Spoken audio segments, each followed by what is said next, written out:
देखिए बच्चों, आज मैं आपको व्याकरण में सर्वनाम बताने जा रहा हूं। तो आइए देखते हैं। हमने पहले पैराग्राफ लिखा है, नेहा एक परिश्रमी लड़की है। नेहा प्रतिदिन स्कूल जाती है। नेहा का छोटा भाई हिमांशु है। नेहा के पिताजी शिक्षक हैं। नेहा सबकी मदद करती है।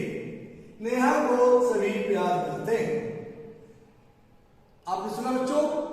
और देखिए अब कि यहाँ पर नेहा, नेहा प्रतिदिन, फिर नेहा और नेहा, नेहा, नेहा, कई बार नेहा नेहा शब्द आया है।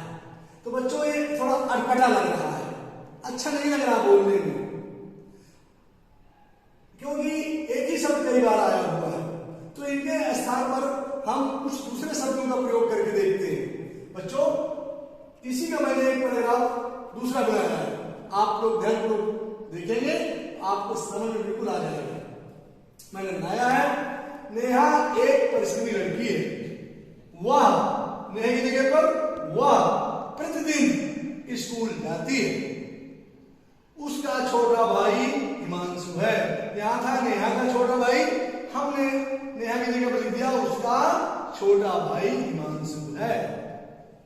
उसके पिताजी शिक्षक, वह सबकी मदद करती है। उसको सभी प्यार करते हैं। तो ये तो थोड़ा बोलने में बच्चों अच्छा लग रहा है, ये तो बहुत सी अच्छा लग रहा है। इसमें थोड़ा अटपटा सा लग रहा था, तो सही नहीं लग रहा था। अब देखिए बच्चों, नेहा संज्ञा, नेहा के स्थान पर हमने प्रयोग किया है वह, उसका, उसके, उसको। इस प्रकार से जो संज्ञा के बदले पर, जो नेहा के बदले पर हमने शब्द प्रयोग किए, तो नेहा संज्ञा है। और संज्ञा के स्थान पर जिन शब्दों का हमने प्रयोग किया, इनको बच्चों व्याकरण में सर्वनाम कहते हैं। आपको पक्का समझ में आ गया होगा? बहुत सही। तो अब आप फिर से एक बार देख लीजिए। नेहा एक परिश्रमी लड़की है, वो प्रतिदिन स्कूल जाती है। उसका छोटा भाई हिमांशु है। उसके पिताजी एक शिक्षक है। वह सबकी मदद करती है। उसको सभी प्यार करते हैं। कितना अच्छा सा लग रहा है। तो बच्चों, नेहा के स्थान पर जिन शब्दों का हमने प्रयोग किया वे सभी शब्द सर्वनाम कहलाते हैं।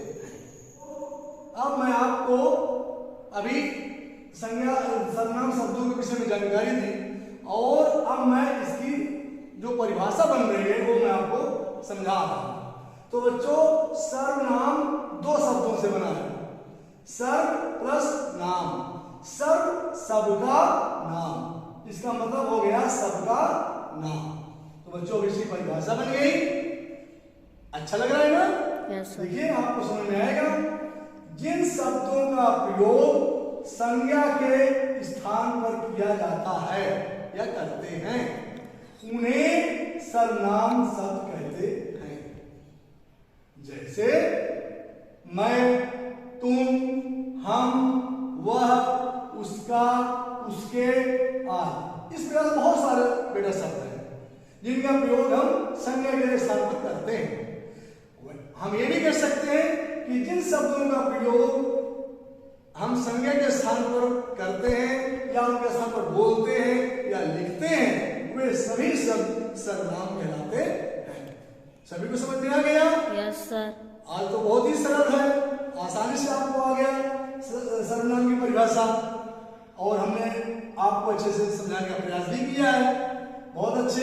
एक बार पुनः, जिन शब्दों का प्रयोग संज्ञा के स्थान पर किया जाता है या करते हैं, उन्हें सर्वनाम शब्द कहते हैं। ये सभी को समझ में आ गया? Yes sir. बहुत अच्छे। तो ठीक है बेटा, आज क्लास में इतना ही।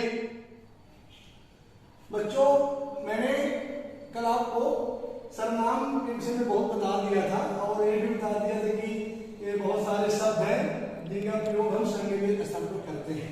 आज मैं आपको कुछ सर्वनाम शब्द है, मैं, तुम, हम, कोई, आप, इन शब्दों का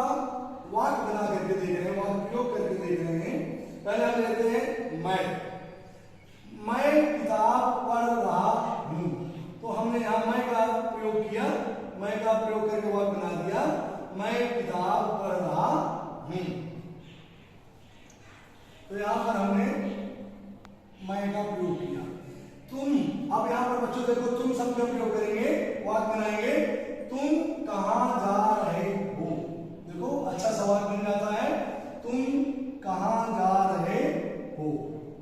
इसी प्रकार से हम शब्द का वाक्य कैसे बनाएंगे, हम लोग आज खेलने जाएंगे। अच्छा है ना, हम लोग आज, क्योंकि आपको खेलना पसंद भी है, तो हमने यहां पर हमको रेखांकित कर दिया। नीचे है कोई शब्द को हम वाक्य बनाएंगे, बाहर कोई आया है, बाहर कोई आया है। तो बच्चों हमने यहां पर कोई शब्द को रेखांकित कर दिया। अब आगे देखते हैं, आप शब्द को लेते हैं और आपका हम वाक्य बना के आपको बता रहे हैं, आप क्या कर रहे हो।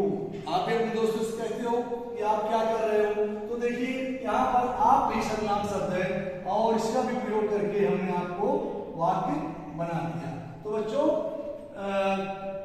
इन शब्दों को वाक्य बना करके भी हम सीख सकते हैं कि किस प्रकार से हम सर्वनाम शब्दों का प्रयोग करके अच्छे से वाक्य बना देते हैं। आप सभी को अच्छे समझ में आ गया होगा, बहुत अच्छे। मैं आपके लिए एक एक्सरसाइज तैयार किया हूं, जिससे इधर वाक्य लिखे हैं और वाक्य में कुछ डैश छुटा हुआ है। इनके वाक्यों के सामने सर्वनाम शब्द लिखे हैं। तो बेटा इन सर्वनाम शब्दों में से एक को चुनना है और वाक्य को पूरा करना है।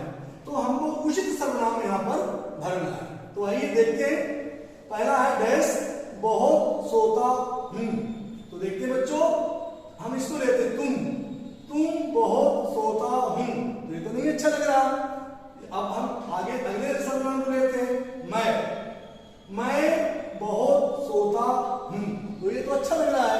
तो बच्चों यहां पर हम भरेंगे मैं।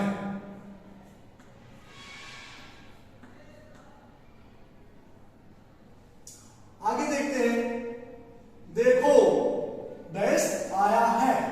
अब यहां पर है कौन किसको। अब हम यहां पर देखते हैं, देखो कौन आया है। ये तो वाक्य सही लग रहा है, लेकिन इसको भी करके देखते हैं, देखो किसको आया है। तो बच्चों ये अच्छा नहीं लग रहा। तो सही हमारा शब्द है कौन। यहां पर हम भरेंगे,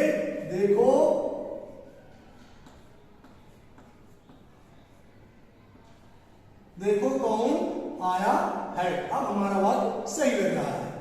आगे हम देखते हैं, डैश नेहा का भाई है, तुम वह। तो पहले इसको लेते हैं बच्चों, तुम नेहा का भाई है। ये तो वाक्य बिल्कुल नहीं अच्छा लग रहा। अच्छा लग रहा बिल्कुल नहीं।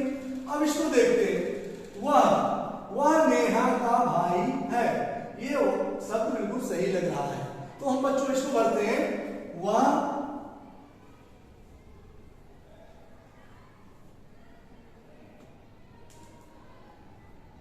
नेहा का भाई है और ये वाक्य सही लग रहा है। अब आगे देखते हैं, दूध में डैश पड़ गया है। अब देखते हैं यहां पर दो सर्वनाम है, कौन और कुछ। दूध में कौन पड़ गया है, ये तो सही नहीं लग रहा। समझ में आ रहा कि अच्छा नहीं लग रहा। आगे देखते हैं, कुछ को लेते बच्चों। तो दूध में कुछ पड़ गया है और ये बिल्कुल सही है। आपका जवाब भी बिल्कुल सही है, दूध में कुछ पड़ गया है। आगे देखते बच्चों, तुम किताब लाओ, तुम्हारी अपनी। इन दोनों में से उचित सर्वनाम भरना है। तो हम पहले लेते हैं, तुम्हारी किताब लाओ। अच्छा लग रहा है, बिल्कुल नहीं अच्छा लग रहा है। अगले शब्द को लेते हैं, अपनी। तुम अपनी किताब लाओ। ये तो अच्छा लग रहा है ना सभी को, बिल्कुल सही है। हम इसको भरते हैं, तुम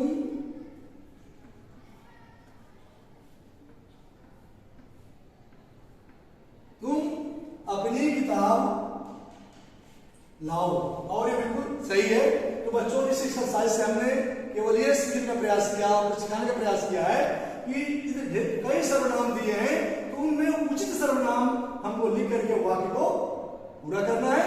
इससे हमको शुद्ध सर्वनाम भरने का ज्ञान भी हो जाता है। बस आज इतना ही, आप सब लोग इसे कर लें।